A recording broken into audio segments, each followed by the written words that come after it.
On a cold winter night, Danny received a mysterious invitation to photograph the abandoned Peake mansion. The mansion had been the site of a massive fire centuries ago, in which everyone living there perished. To this day, no one knows who was responsible for the tragedy. The story of this mansion remains a mysterious legend in our present world. Danny was intrigued by the invitation. As a professional and renowned photographer, he usually visits famous locations daily to capture stunning photographs that often grace the covers of global magazines. He sat pondering the invitation, knowing the mansion was widely rumored to be haunted by spirits. In the end, he decided to go, viewing it as a journalistic scoop that would boost his fame and present a new challenge to his photographic skills. The next day, Danny arrived at the mansion at sunset. The sky was overcast, and the cold air bit at him as he inspected the charred exterior of the old building. He took photos of the crumbling facade, the broken windows, and the garden overrun with tall grass and thorns.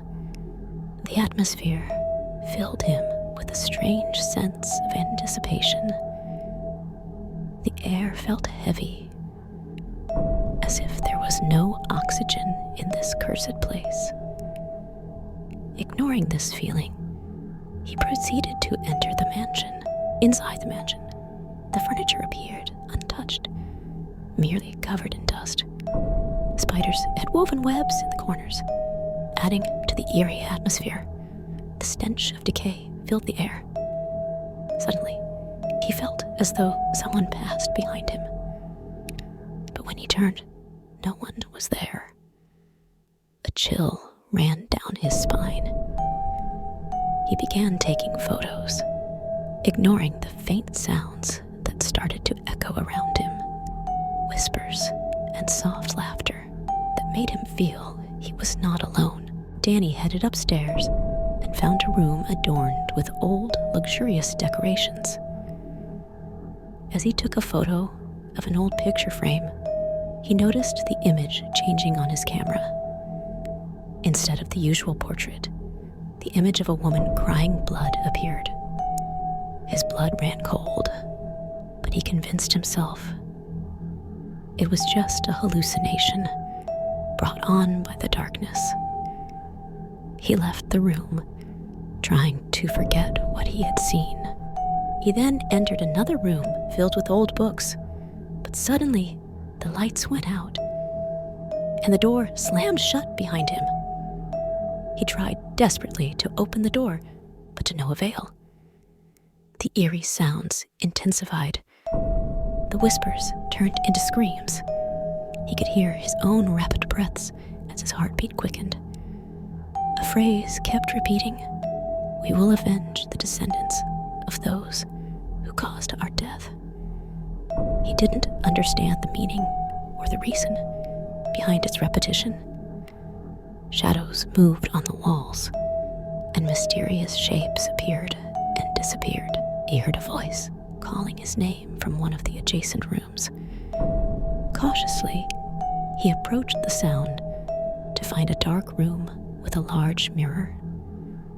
In the mirror, the ghost of a woman in an old-fashioned dress appeared, looking at him with eyes full of hatred. The ghost moved closer to him through the mirror, and he felt a cold hand touch his shoulder. He turned suddenly to find himself alone in the dark. The lights began to fade, and the sounds gradually diminished, bringing him back once again to the starting room. However, this time he felt something was chasing him. Then the ghost appeared again, but this time it was directly in front of him. The woman shouted in a coarse, deep voice, as if it came from hell, "You caused our deaths. We will do to you what your ancestors did to us." Danny said in terror, I don't understand anything. Who are you? The woman laughed malevolently and said with hateful sarcasm, Really, you don't understand, but I'll believe you. How could you understand when your entire family died before you came of age? Then she spoke in a devilish voice. Your cursed family killed them all, just as they did to us. Danny shouted angrily, What does my family have to do with what happened to you? The ghost of the frightening woman replied, Your great-grandfather performed a cursed magic ritual in our mansion. He made a pact with the devil to gain immense power and eternal life in exchange for human sacrifices. The condition was that these sacrifices had to be members of the Mary Peake family, the family known for fighting and burning many demons. Your cursed grandfather sneaked into the mansion and performed his rituals. Then, a massive fire broke out, consuming everything and killing everyone. He could hear our screams and laughed. The cries of my infant daughter as she burned still echo in my ears, but I was powerless to do anything for her. Suddenly, the palace shook violently, as if a powerful earthquake had struck the city. Danny decided to flee the palace, but he found the doors tightly sealed. The ground trembled fiercely, splitting open to reveal a large, deep chasm. Danny nearly fell into it, but managed to grasp onto a wall.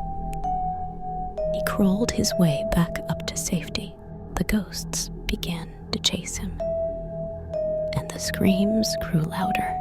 He started running through the palace, desperately searching for an exit. However, all the doors remained locked except for one. When he opened it, he found himself on the edge of a towering mountain cliff. He looked back and saw the ghost of that terrifying woman, saying, I will take your soul. No matter how hard you try to escape, you won't die that easily. Danny shouted defiantly, I won't die at the hands of a monster like you. Then he closed his eyes and jumped off the cliff, finding himself outside the palace. He looked back at the palace and saw the ghost of the woman approaching the door, but it suddenly slammed shut with great force. He heard agonizing, deafening screams, as if her soul was being tormented once again. He stood, catching his breath, trying to comprehend what had just happened.